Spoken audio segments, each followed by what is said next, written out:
अरावली पर legal mining का issue. जमीन से उगता हुआ वो छोटा सा पौधा है जो भले ही साइज में छोटा है लेकिन वो हमें दिख रहा है। लेकिन अरावली पर इलीगल माइनिंग का इशू उस पौधे की बड़ी सी रूट्स है जो दूर तक फैली हुई है, बस वो हमें दिख नहीं रही है। इस वीडियो के बाद मुझे थ्रेट गवर्नमेंट से नहीं बल्कि उन माइनिंग माफियाओं से है जिन्होंने कुछ पीरियड ऑफ टाइम के बीच में 300 से ज्यादा गवर्नमेंट ऑफिशियल्स पर अटैक कर दिया है। इलीगल माइनिंग पर एनवायरमेंट मिनिस्टर ये स्टेटमेंट देते हैं। कहाँ परमिशन से माइनिंग हो रही है? परमिशन से कहा इलीगल को तो 1 मिनट में बंद करना वही तो मैं बोल रहा हूँ। सरकारें अपनी है, आप मंत्री हैं। हम बिल्कुल इलीगल के तो लिए हम सबसे ज्यादा स्टेप उठा रहे हैं। मैं सवाल ही नहीं है कोई धरती को खोद ले। अच्छा जी, ऐसा है क्या? दिसंबर 2025 में राजस्थान के भिलवाड़ा में अरावली हिल्स पर हो रही इलीगल माइनिंग को ड्रोन से रिपोर्ट किया गया। थोड़ी क्रेडिबिलिटी और बढ़ाते हैं, रिपब्लिक चैनल ने अरावली हिल्स पर अंधेरा होते के साथ ही इलीगल माइनिंग जो हो रही है उसको रिकॉर्ड किया। थोड़ी क्रेडिबिलिटी और बढ़ाते हैं। एनवायरमेंट मिनिस्ट्री के अपने इस साल के खुद के ही डेटा के अकॉर्डिंग 2020 से अभी तक अरावली पर 27,000 से ज्यादा इलीगल माइनिंग रिलेटेड केसेस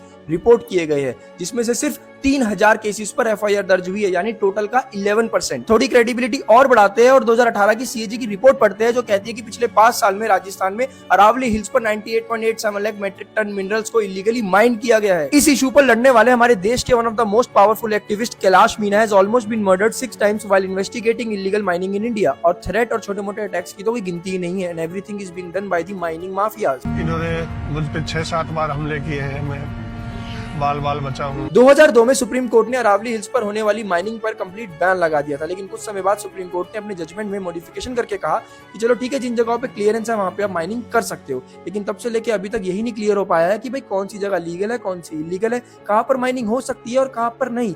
इसीलिए 2024 में सुप्रीम कोर्ट ने सेंट्रल गवर्नमेंट को कहा कि भाई हमको एक यूनिफॉर्म डेफिनेशन दो अरावली हिल्स की, क्योंकि अलग अलग स्टेट अपनी अलग अलग डेफिनेशन देते हैं। इसके बाद गवर्नमेंट ने एक एक्सपर्ट कमेटी बनाई जिन्होंने अरावली हिल्स पर माइनिंग की एक यूनिफॉर्म डेफिनेशन दी। और डेफिनेशन ये दी कि भाई जो भी अरावली का पहाड़ 100 मीटर से नीचे आएगा वहां पर माइनिंग कर सकते हो। लेकिन 90% अरावली के जो पहाड़ है वो 100 मीटर से नीचे है और इसी पर ये विवाद खड़ा हो गया। तो आप लोग जो आवाज उठा रहे हो वो लीगल माइनिंग के लिए उठा रहे हो, जो फ्यूचर में होगी भी या नहीं पता नहीं।